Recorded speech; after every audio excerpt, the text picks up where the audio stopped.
They say the sky is the ultimate equalizer, but for Captain Richard Hayes, it was a kingdom where he made the rules.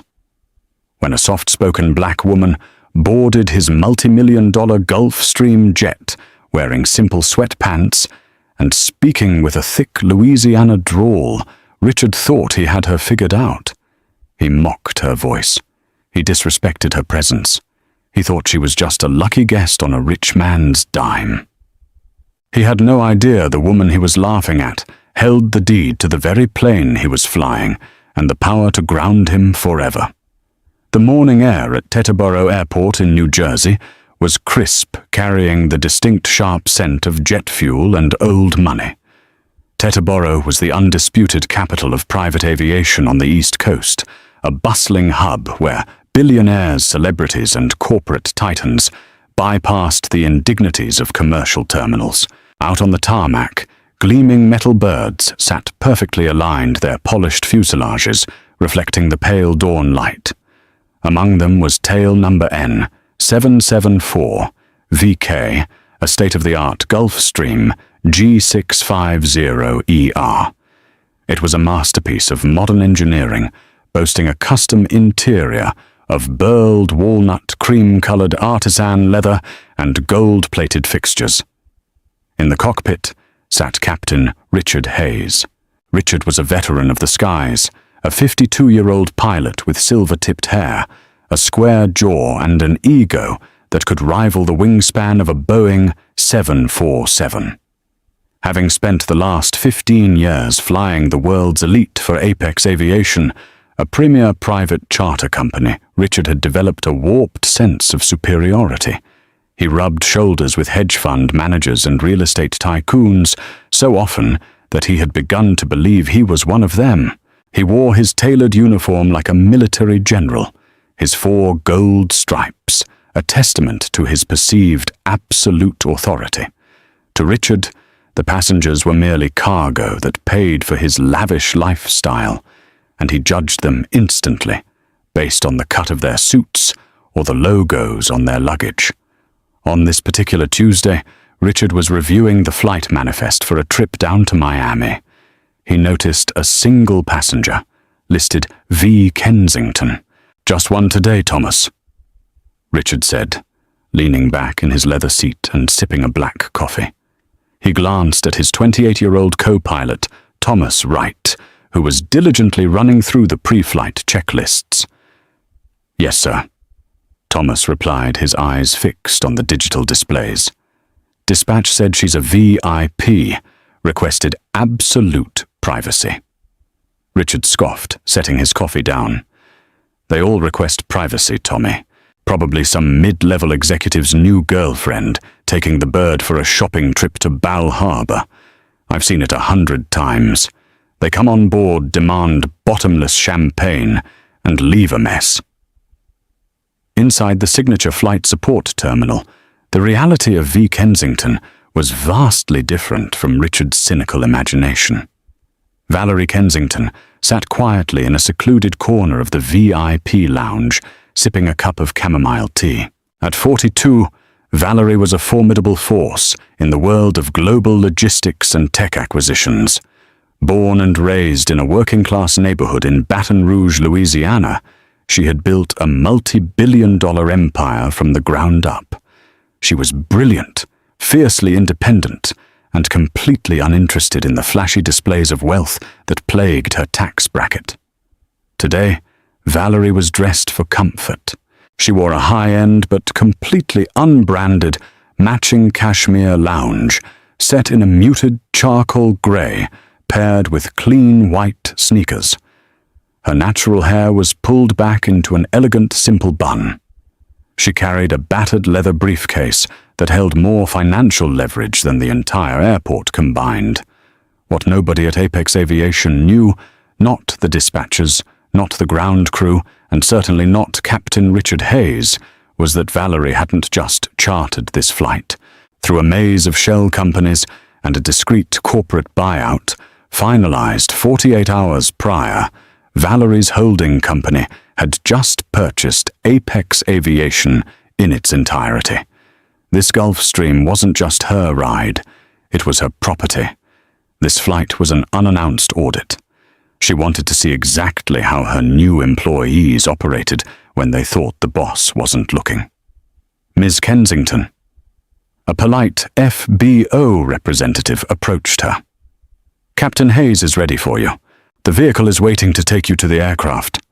Thank you, darling, Valerie replied, her voice carrying the warm, melodic drawl of her Louisiana roots.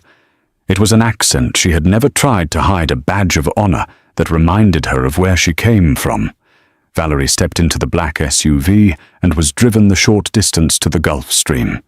As the car pulled up to the aircraft stairs, the flight attendant, Jessica Bowman, was waiting at the door with a welcoming, practiced smile. Good morning, Miss Kensington. Welcome aboard, Jessica said, taking Valerie's small overnight bag. Morning, Jessica. It's a beautiful day for flying, isn't it? Valerie smiled genuinely, stepping into the cabin. The interior was breathtaking, but Valerie's keen eyes were already taking note of the details. A slight scuff on the wooden bulkhead, a magazine rack that wasn't perfectly aligned.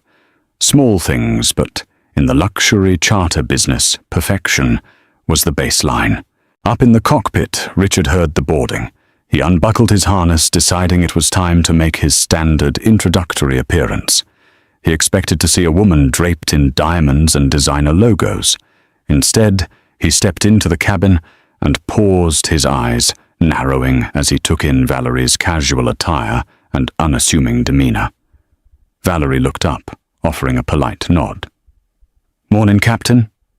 Richard forced a tight, condescending smile. Welcome aboard. You must be Valerie.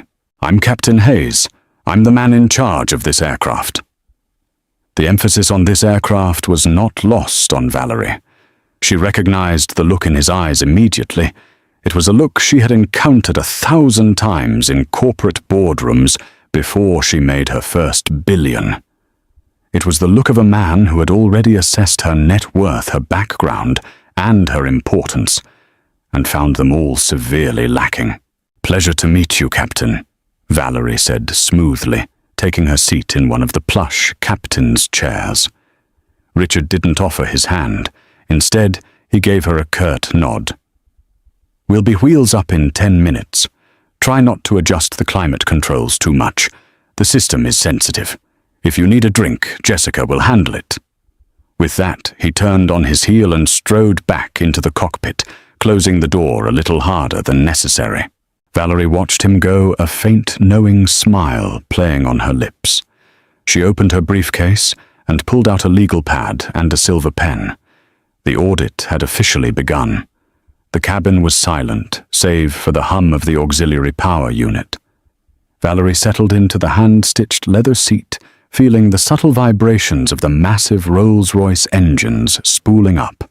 She pulled her phone from her pocket and dialed her lead acquisitions attorney David Caldwell to confirm the final wire transfers for the Apex Aviation buyout. David, it's Val, she said as the call connected. Her voice relaxed and unguarded, leaned heavily into her southern cadence. Yeah, I'm on the bird now. Listen, I need you to triple-check those escrow accounts. I don't want a single dime out of place before we make the public announcement on Thursday. Up front, Richard had stepped out of the cockpit one last time to grab a flight plan printout from the galley printer. He paused behind the cabin divider, out of Valerie's sight, but well within earshot. He listened to her speak. No sugar that ain't gonna work, Valerie was saying to her lawyer, completely unaware of her audience. Tell them if they want to play hardball with the maintenance records, we'll strip the executive board of their golden parachutes. I ain't playing games with these folks. You get it sorted here. Richard rolled his eyes, a smirk twisting his features. He looked over at Jessica, who was quietly prepping a fruit platter in the tiny galley. Get a load of this one, Richard whispered to Jessica, his tone dripping with venomous amusement. Sounds like she just rolled out of a swamp. I ain't playing games, he mimicked, heavily exaggerating Valerie's drawl, turning it into a cartoonish caricature. Who booked this flight? Did she win the lottery or something? She doesn't belong on a G65. Oh, she belongs on a Greyhound bus. Jessica stiffened, her eyes widening in panic. "Captain, please keep your voice down," she hissed, glancing nervously toward the cabin divider. "Relax, Jess. These new money lottery types, they don't know the difference between a Gulfstream and a crop duster." Richard scoffed, turning around. "Just keep the cheap champagne flowing and make sure she doesn't wipe her greasy hands on the upholstery." Richard didn't realize how acoustics worked in the meticulously engineered cabin of a G650ER. The curved ceiling was designed to bounce sound in specific ways, and right now it carried his hushed, mocking whispers directly to the rear of the cabin. Valerie went perfectly still. The voice of her attorney buzzed in her ear, but she wasn't listening anymore. The pen in her hand hovered over her legal pad. She had faced racism and classism throughout her entire career. She had been underestimated, spoken over, and dismissed by men in expensive suits more times than she could count. But there was something uniquely vile about hearing it from a man whose paycheck she was currently signing. "David," Valerie said softly into the phone, her tone dropping 10 degrees. "Hold everything. Don't finalize the executive retention packages yet. We might be making some immediate personnel changes." She ended the call and slipped the phone into her pocket. The anger simmering in her chest was cold and calculating. Valerie wasn't one to throw a tantrum. She didn't scream and she didn't cry. She destroyed her enemies systematically. A moment later, Richard stepped around the divider, the fake customer service smile plastered back on his face. "Everything to your liking, Valerie?" he asked, not bothering to use Ms. Kensington. Valerie looked up at him. Her eyes were dark and unreadable. "It's quite comfortable, Captain. Though I did notice a bit of a draft. Could we adjust the temperature?" Richard sighed, an audible theatrical sound of inconvenience. "Like I said earlier, the system is delicate. It takes time to balance the avionics cooling with the cabin heat. It's complicated engineering. I'll see what I can do, but you'll just have to put on a sweater for now." "Complicated engineering," Valerie repeated slowly. "I see. I suppose balancing the bleed air from the engines to the environmental control system is quite the task." Richard blinked momentarily, thrown off by her accurate use of aviation terminology. He quickly recovered his arrogance, shielding him from the warning signs. "Exactly. Glad you understand. Now sit back and enjoy the ride. We've got a slot in the departure queue, and I don't want to miss it because I'm playing thermostat monitor." He turned and walked back to the cockpit. Jessica emerged from the galley a moment later, looking flushed and intensely uncomfortable. She approached Valerie with a silver tray, holding a crystal glass of sparkling water. "Miss Kensington, I apologize if the cabin is too cold. I can bring you a cashmere blanket if you'd like." Jessica offered her voice, trembling slightly. Valerie looked at the young woman. She could tell Jessica had heard the captain's remarks and was deeply embarrassed by them. "That would be lovely, Jessica. Thank you. And please don't worry about the temperature. I have a feeling things are going to heat up very soon." Jessica nodded, handing over the water. "Captain Hayes can be a bit rough around the edges. He's been flying a long time." "Longevity does not excuse insolence," Valerie said quietly. She took a sip of the water. "Tell me, Jessica, does the captain often speak about his passengers that way?" Jessica froze, caught between loyalty to her crew and the intimidating presence of the woman before her. I really couldn't say, ma'am. I just serve the food." "A diplomatic answer," Valerie noted, jotting something down on her legal pad. "Don't worry, Jessica. Your professionalism is noted." As Jessica retreated to the galley, the aircraft lurched forward. The twin engines roared to life, pushing the heavy jet down the taxiway. Valerie looked out the window as the sprawling concrete of Teterboro blurred past. The plane banked onto the runway, paused for a fraction of a second, and then unleashed its massive thrust. The G650ER pinned Valerie back against the leather seat as it rocketed into the New Jersey sky, climbing at a steep, aggressive angle. Up in the cockpit, Richard was in his element. He manhandled the yoke, treating the luxury jet like a fighter plane. He loved the power, the control. He loved looking down at the world below, knowing he was above it all. "Flaps up," Richard commanded. "Flaps up," Thomas confirmed. Passing 10,000 feet. Smooth climb. "Keep her steady, Tommy," Richard said, engaging the autopilot.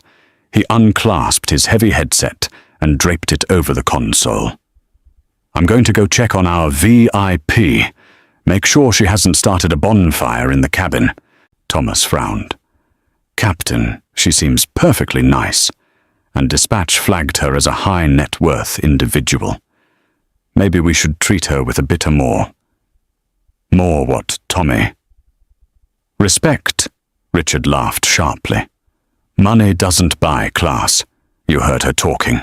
She sounds like she belongs on a riverboat, not a Gulf Stream. These people get a little bit of cash and think they own the world. It's my job to remind them whose sky this is. Richard adjusted his tie, smoothed his uniform jacket, and opened the cockpit door, completely oblivious to the fact that he was walking straight into a trap entirely of his own making. The Gulf Stream leveled out at a cruising altitude of 41,000 feet, slicing through the thin, frigid air high above the East Coast clouds. The cabin was a sanctuary of silence, the acoustic insulation working flawlessly. Valerie sat with her laptop open, reviewing a dossier on Apex Aviation's operational costs. The numbers were sloppy, fuel expenditures were too high, maintenance logs were delayed, and the pilot payroll was heavily inflated by excessive per diem bonuses that Captain Hayes seemed to approve for himself with alarming frequency. Richard strolled out of the cockpit, exuding a swagger that bordered on comical. He paused by Jessica in the galley. "Is she asleep?" he asked loudly, not caring if his voice carried. "She's working, Captain," Jessica whispered, her eyes pleading with him to be professional. Richard scoffed and walked down the aisle, stopping right next to Valerie's seat. He leaned heavily against the wooden bulkhead, crossing his arms. "Everything going all right back here, Val?" he asked. The use of her shortened first name, uninvited, was a deliberate microaggression. Valerie didn't immediately look up from her screen. She let him stand there for 5 agonizingly long seconds, forcing him to wait on her. Finally, she closed the laptop with a soft click and met his gaze. Her eyes were sharp, intelligent, and completely devoid of warmth. "The flight is smooth, Captain Hayes," she said, her accent present, but her enunciation razor-sharp. "Though I am curious about your flight path. We seem to be tracking further east over the Atlantic than the standard routing to Miami dictates. Are we dodging a weather system, or just burning extra fuel?" Richard's smug expression faltered for a fraction of a second. The standard route was indeed more direct, but he preferred the coastal route because it allowed him to log slightly more flight time, padding his lucrative hourly bonus. He had never had a passenger question his routing before. Most of them didn't even know what a flight path was. "We route according to air traffic control vectors and upper-level wind patterns," Richard said, his tone instantly turning defensive and patronizing. "It's highly technical, nothing you need to worry your head about. The owner of this company pays for the fuel, not you." Valerie tilted her head. "The owner? And who might that be?" "Apex Elite is owned by a private consortium," Richard boasted, puffing out his chest. "Billionaires, real titans of industry, people who demand the best, which is why they employ me. In fact, we're expecting the new majority shareholder to do a fleet inspection later this week. I'll be flying them personally." Is that so? Valerie asked, a ghost of a smile touching her lips. You must be highly valued by the company. I am the company, Richard stated arrogantly. Pilots like me are the reason people pay 40 grand a flight. We provide the safety, the discretion, and the class. Class, Valerie repeated. She picked up her pen. Tell me, Captain Hayes, does class include mocking a passenger's dialect outside the galley, or deliberately ignoring cabin temperature requests, or perhaps padding your flight route to extract more hourly pay from your employer? The air in the cabin seemed to freeze. Richard's face went rigid.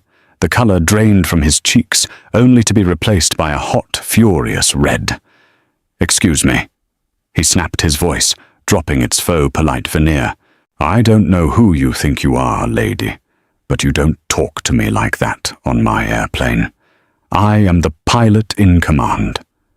My authority is absolute.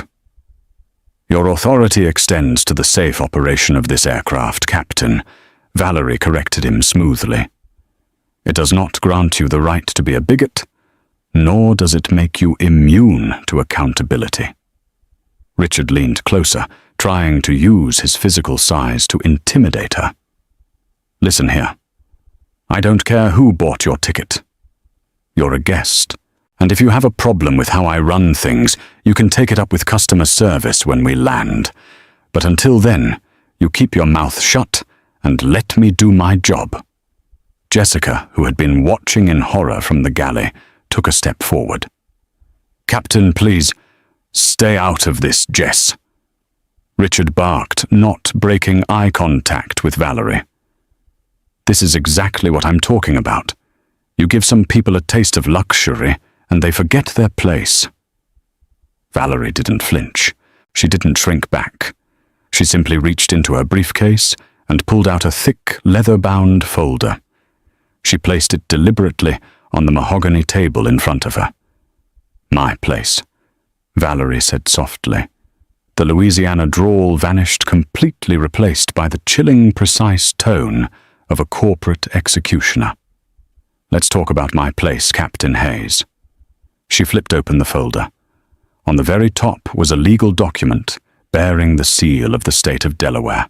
The header read, Articles of Acquisition, Apex Aviation, Elite LLC. Do you know what a leveraged buyout is? Richard, Valerie asked. She didn't wait for him to answer. It's a financial transaction where a company is purchased using a significant amount of borrowed money to meet the cost of acquisition. But I don't like debt. So when I bought Apex Aviation 48 hours ago, I paid in cash. Richard stared at the document. His brain struggled to process the words on the page. His eyes darted from the paper to Valerie's calm, unyielding face. That's impossible. Richard stammered, his bravado evaporating like mist. The new owner is a holding group out of New York, Kensington Global. Kensington Global, Valerie nodded. And what is my name? Captain. Richard's mouth opened and closed. V. Kensington. The realization hit him with the force of a physical blow. The woman in the sweatpants, the woman with the accent, the woman he had just told to keep her mouth shut on his airplane. Valerie tapped a manicured fingernail against the legal document. This jet is not yours, Richard. It is mine. The seat you are sitting in, the uniform you are wearing, the fuel you are needlessly burning, it all belongs to me.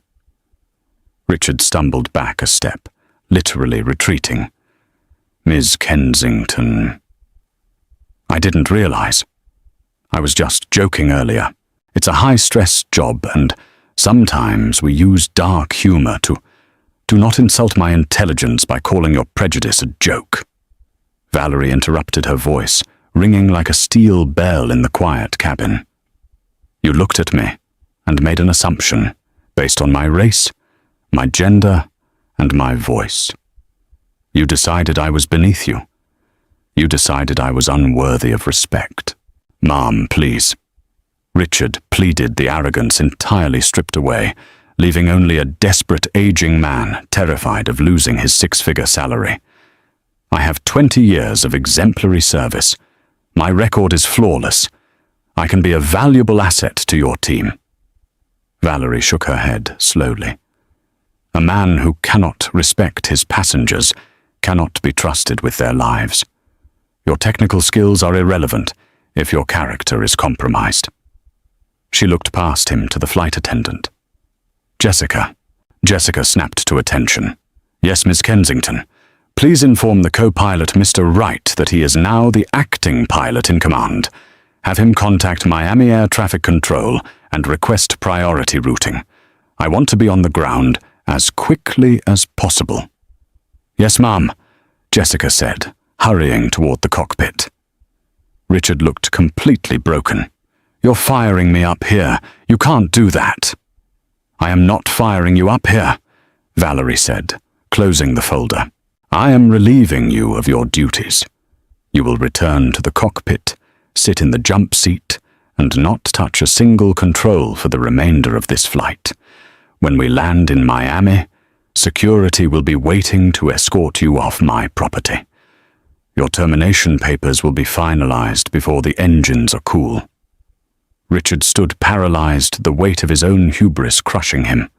He looked at the luxurious cabin he had ruled for years, suddenly realizing it was no longer his kingdom. It was his courtroom, and the judge had just handed down her sentence. Defeated, humiliated, and silent, Captain Richard Hayes turned and walked back to the cockpit, a king exiled from his own sky. Valerie watched him go, took a sip of her sparkling water, and opened her laptop once more. The audit was complete. It was time to clean house. The transition of power at 41,000 feet was as silent as it was absolute. Inside the state-of-the-art cockpit of the Gulfstream G650ER, the atmosphere was suffocatingly tense. Thomas Wright, the 28-year-old co-pilot, sat rigid in the right seat. His hands hovered over the yoke, his eyes locked onto the primary flight display. He had spent years logging hours studying aerodynamics and enduring Captain Richard Hayes's endless barrage of condescension, waiting for his chance to command a jet of this caliber.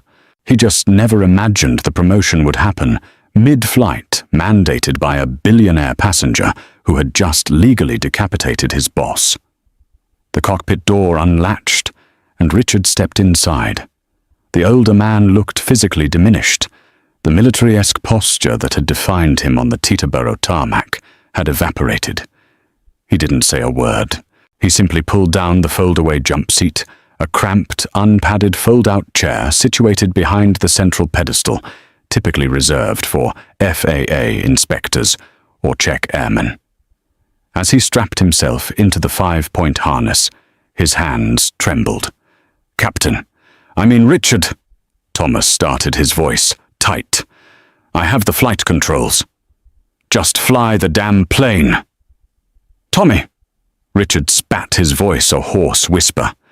He stared a hole into the back of Thomas's head, his mind spinning frantically.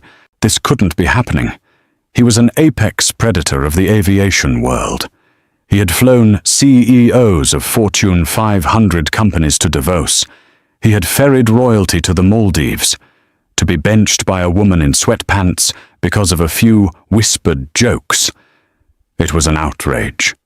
It was unfair. Miami Center, Gulfstream, November 774 Victor Kilo. Thomas said into his headset, keying the mic with a steady thumb. "Requesting direct routing to Miami International descend and maintain flight level 300. We have a VIP request for expedited arrival." Static crackled briefly before the air traffic controller responded. "Gulfstream 4 Victor Kilo Miami Center. Cleared direct Miami International. Descend and maintain flight level 300. Expect vectors for the ILS runway 9er approach." "Cleared direct descending to 300 for Victor Kilo. Thomas confirmed. He smoothly dialed back the auto-throttle and adjusted the pitch. The massive jet began a graceful, perfectly executed descent. Back in the cabin, the tension had morphed into a quiet, electric productivity. Valerie Kensington had completely dismissed Richard from her mind. To her, he was no longer a threat. He was merely a logistical error that had been corrected. She was back on the phone with David Caldwell, her lead attorney. "David, I want a full sweep of the HR records at Apex." Valerie instructed, her voice calm and authoritative. If Captain Hayes felt comfortable speaking that way in front of a junior flight attendant, it's a systemic issue. It's institutional rot. Pull the files on every pilot complaint filed in the last 5 years. I want to know who looked the other way. "You got it, Val," David replied through the encrypted line. "We have the transition team ready at the Signature Flight Support Terminal in Miami. The moment you land, the new corporate structure goes into effect. Have you decided what to do with the current executive board? Severance packages for the ones who cooperate, litigation for the ones who don't," Valerie said simply. "I'm cleaning house." Jessica Bowman stood in the galley, watching Valerie with a mixture of awe and profound relief. For 2 years, Jessica had endured Richard's toxic behavior.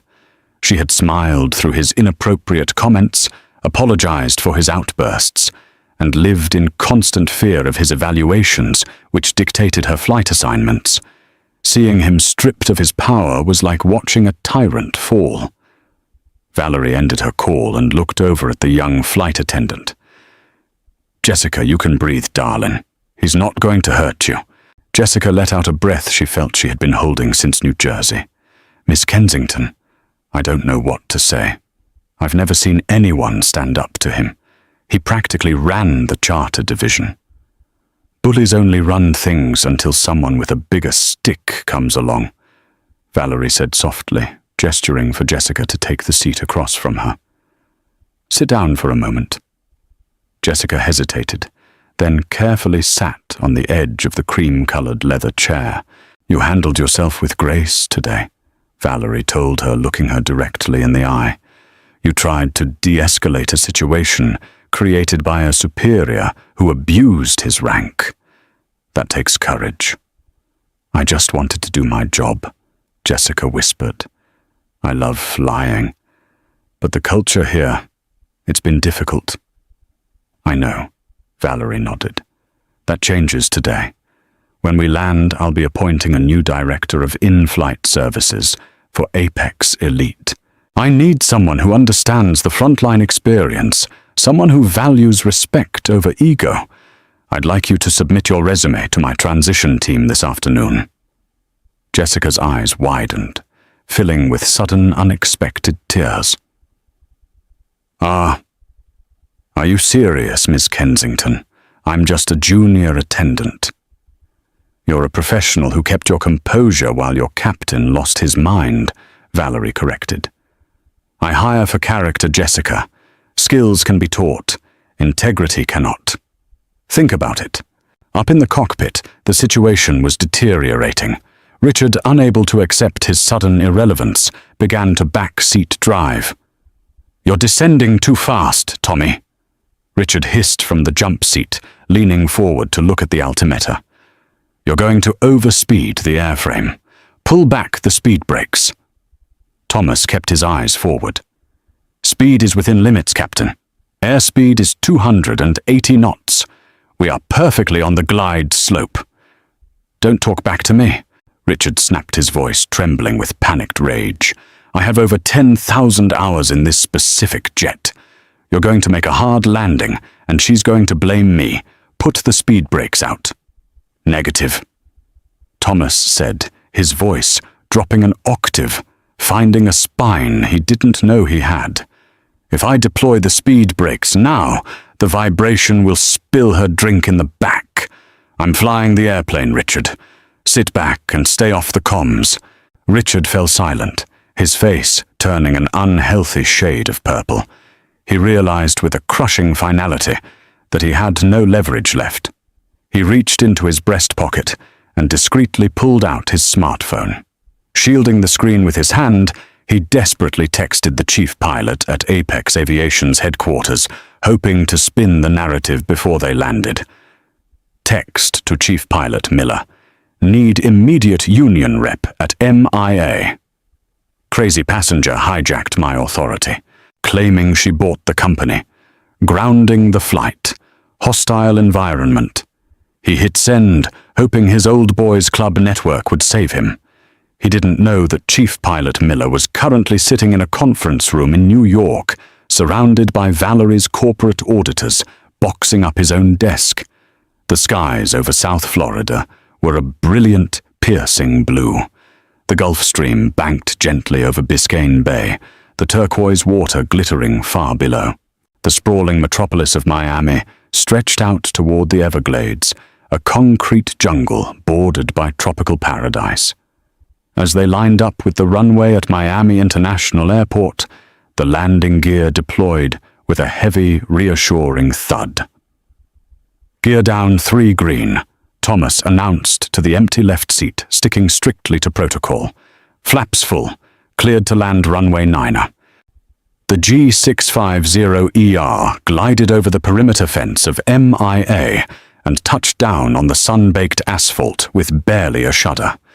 It was a textbook landing, smooth-centered and perfectly executed. Thomas engaged the thrust reversers, the engines roaring as they slowed the massive aircraft. "Welcome to Miami, Miss Kensington," Thomas said over the PA system, his voice steady and professional. "Local time is 11:45 a.m. It has been an absolute honor flying you today." In the back, Valerie smiled and closed her laptop. Thomas taxied the jet away from the commercial terminals, navigating the complex web of taxiways toward the private aviation sector. As they approached the Signature Flight Support FBO, the scene on the ramp was highly unusual. Normally, a single line attendant with a pair of orange wands would be waiting to guide them in. Today there was a veritable welcoming committee. 2 sleek black Cadillac Escalades were parked adjacent to the painted parking box. Standing beside them were 4 individuals in dark suits, Valerie's Miami legal and security team. Flanking them were 2 uniformed Miami-Dade airport police officers, standing by with professional indifference. Inside the cockpit, Richard peered through the windshield and felt his stomach drop into his designer shoes. "What is this?" he muttered. "Tommy, who called the cops." "I don't know, Richard," Thomas replied, shutting down the massive Rolls-Royce engines. "But I have a feeling they aren't here for the baggage." Thomas completed the shutdown checklist and unbuckled his harness. He opened the cockpit door and stepped out, deliberately blocking Richard from entering the cabin first. Jessica had already lowered the main air stair door, letting the thick, humid Florida air flood into the cool, climate-controlled cabin. Valerie stood up, smoothing the front of her lounge set. She picked up her battered leather briefcase. "Excellent landing, Thomas," she said as she approached the front. "Smooth as glass." "Thank you, Miss Kensington." Thomas nodded respectfully. "It was a pleasure." Valerie descended the air stairs. As her white sneakers hit the tarmac, the lead suit, a sharp-looking man named Marcus Thorne, head of Kensington Global Security, stepped forward. "Good morning, Miss Kensington. The transition is complete. All escrow accounts have cleared, and the board has been legally notified," Marcus said, handing her a digital tablet. "Perfect timing, Marcus," Valerie said, signing the screen with a stylus. "Now we have a bit of housekeeping to take care of." Back on the plane, Richard shoved past Thomas and practically sprinted down the stairs. He hit the tarmac, his face red, his uniform jacket flapping in the warm breeze. He saw the police. He saw the suits, and his survival instincts kicked in. He decided to play the only card he thought he had left authority. "Arthur!" Richard yelled, spotting the general manager of the FBO, Arthur Pendleton, standing near the terminal doors. Arthur, get over here. This passenger is unhinged. She interfered with flight operations, threatened my crew, and is making terroristic claims about owning the airline. Arthur, a seasoned FBO manager who catered to billionaires daily, didn't move a muscle. He simply looked at Richard with a mixture of pity and second-hand embarrassment. Richard marched toward Valerie, pointing an accusing finger. Officers, I want her detained. I am the captain of this aircraft, and she is a threat to aviation security. The two police officers didn't flinch. They looked to Marcus, who gave a nearly imperceptible nod. Valerie turned slowly to face Richard. The brilliant Miami sun reflected off the polished silver of the Gulf Stream behind her, framing her like a monument. Captain Hayes. Valerie said, her voice easily cutting through the ambient noise of the airport. You seem to be confused about jurisdiction. Let me clarify. She took a step closer to him. You are standing on a ramp leased by Apex Aviation. You are standing next to an aircraft owned by Apex Aviation. And as of 9 a.m. this morning, I am the sole proprietor of Apex Aviation. Richard's finger slowly lowered. No. The union. Your union representative was briefed 20 minutes ago, Marcus interjected, smoothly stepping between Valerie and the disgraced pilot.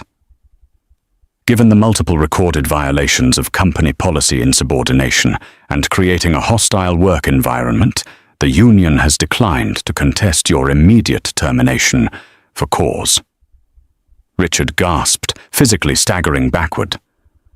For cause, you can't terminate me for cause. I lose my pension, I lose my stock options. You lost those the moment you decided my accent made me less of a human being. Valerie stated, her eyes locking onto his with terrifying intensity.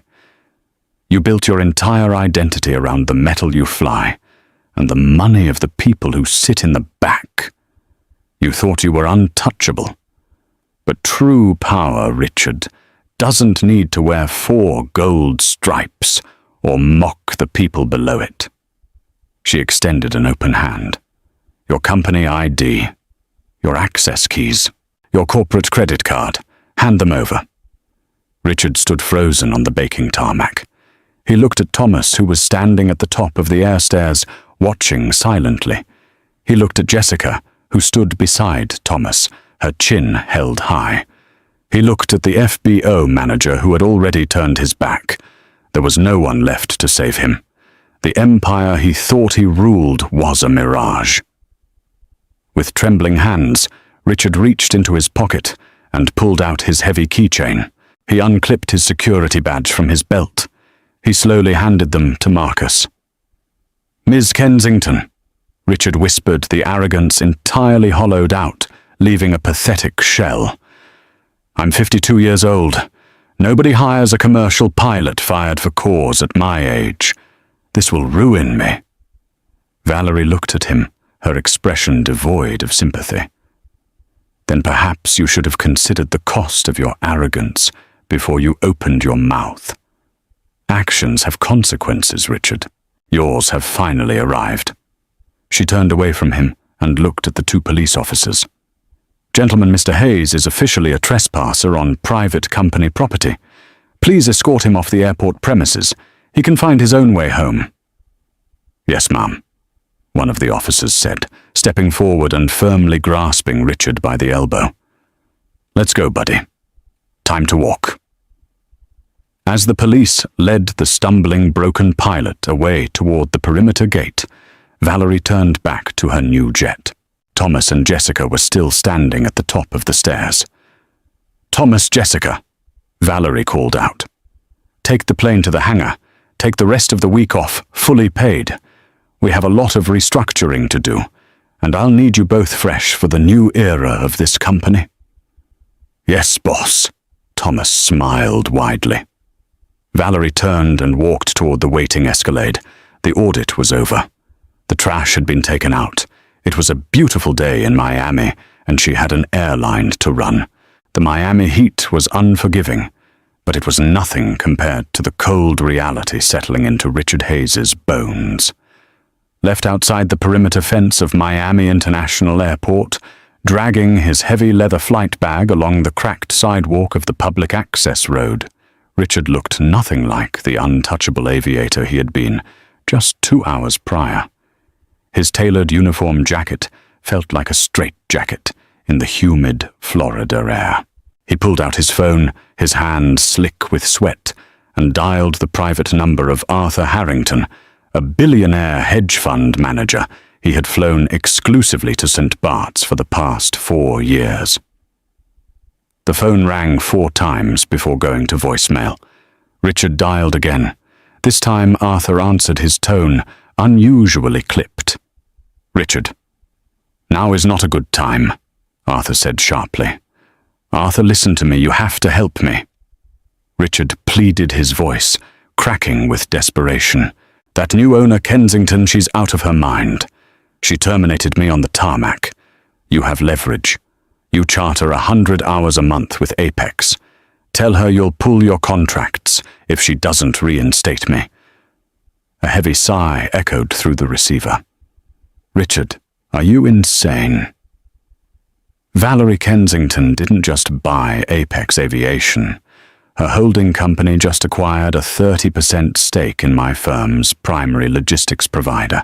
"I'm not jeopardizing a billion-dollar supply chain because you couldn't keep your prejudices in check." Frankly, she sent over the flight transcript and the crew affidavits. "You're radioactive, Richard. Do not call this number again." The line went dead.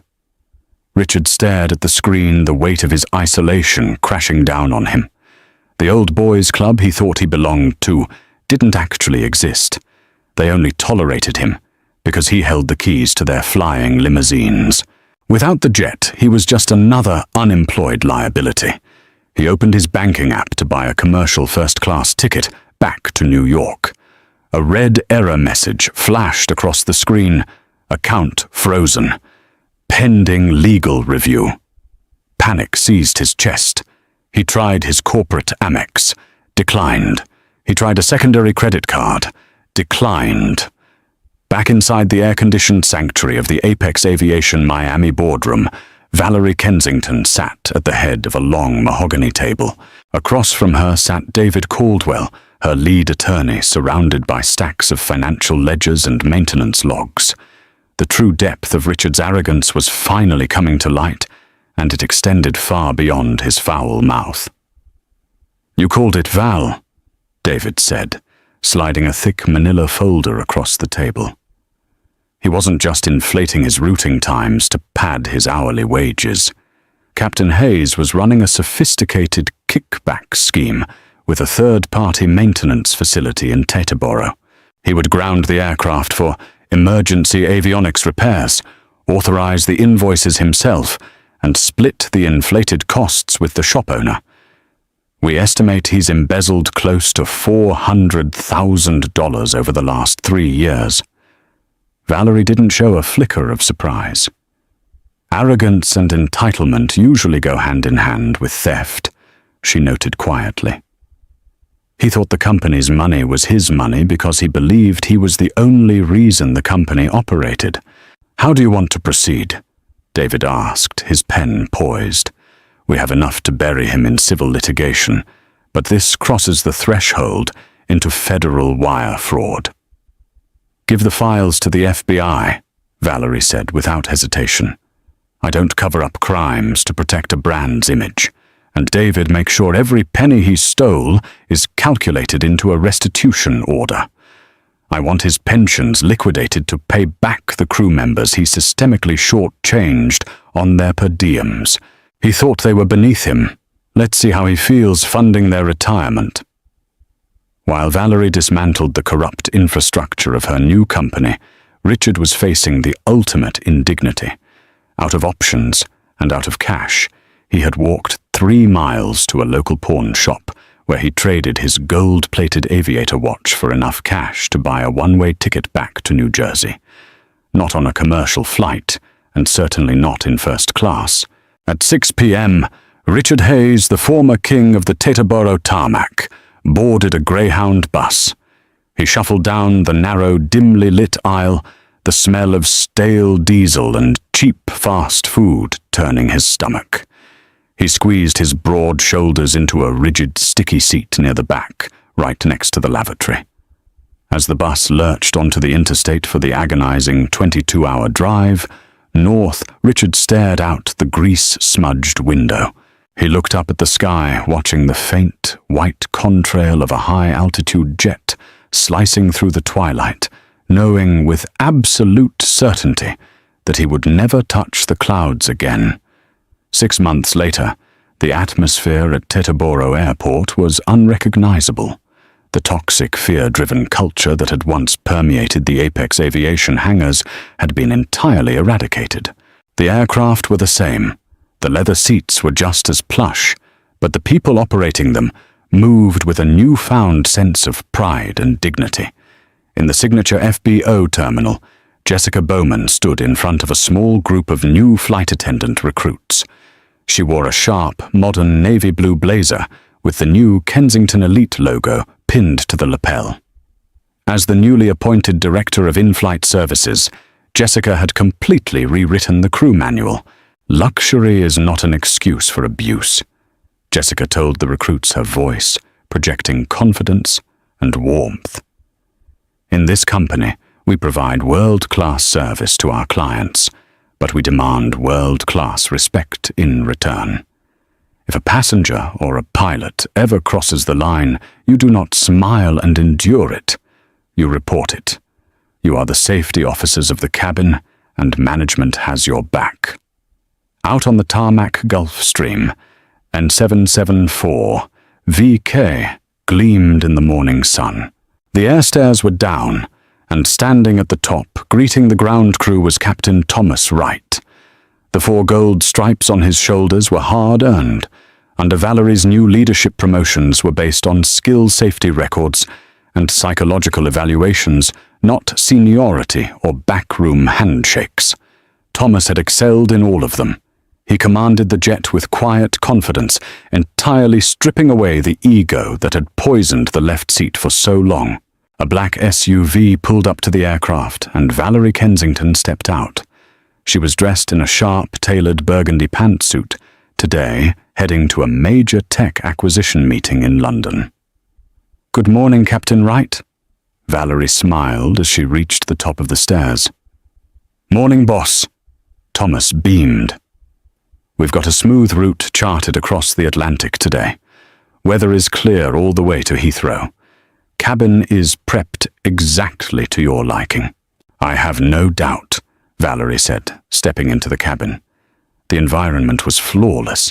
The air was fresh, the temperature was perfectly balanced, and there wasn't a hint of tension in the air. It was exactly how a multi-million-dollar operation was supposed to run. Thousands of miles away, in the rural outskirts of upstate New York, the aviation world looked very different. The small, weathered municipal airstrip smelled of cut grass and old engine oil.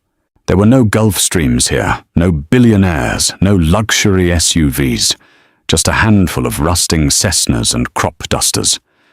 Richard Hayes stood on the cracked asphalt, wearing a faded, grease-stained jumpsuit. The FBI investigation had stripped him of everything. To avoid a lengthy prison sentence, he had agreed to a plea deal that required him to pay full restitution. His accounts were drained, his luxury condo was sold, and his commercial pilot's license was permanently revoked by the FAA due to the fraud convictions. Now he was working as a junior mechanic's assistant at a crop dusting outfit that barely paid minimum wage. "Hey, Hayes!" barked a gruff, sunburned man from the hangar. "Stop daydreaming. The number 4 Cessna needs its oil pan scrubbed, and the lavatory bucket needs emptying. Move it." "Yes, sir. Right away," Richard mumbled, keeping his head down. He grabbed a dirty rag and a heavy plastic bucket, his joints aching from the physical labor he had never been accustomed to. As he walked toward the dilapidated single-engine plane, A deep, resonant roar echoed from the sky above. Richard paused and looked up. High above the clouds, a massive silver jet was carving a perfectly straight contrail across the brilliant blue canvas. Even from 40,000 feet down, Richard could recognize the swept wings and the unmistakable silhouette of a Gulfstream G650. He stood there, gripping his dirty bucket, watching the jet soar higher and faster than he could ever reach again. He thought about the leather seats. He thought about the crisp, cool air of the cockpit. He thought about the woman in the sweatpants he had dismissed as a nobody, realizing too late that true wealth isn't measured by how loudly you announce your presence, but by the power you hold when you decide to speak. Richard lowered his head, the deafening roar of the jet fading into the distance, and went back to scrubbing the oil pan. Up in the stratosphere, Valerie Kensington sipped her chamomile tea completely at peace as her jet chased the horizon toward a new dawn. They say karma flies first class, and in the case of Captain Richard Hayes, it certainly delivered a turbulent landing. What started as a smug display of prejudice and ego ended in a total nosedive, proving that true power doesn't need to shout, and it definitely doesn't judge a book by its cover. If you loved watching this billionaire boss perfectly dismantle a workplace bully at 40,000 feet, don't keep this story grounded. Hit that like button, share this video with someone who loves a brilliant plot twist, and subscribe for more incredible real-life stories of ultimate justice.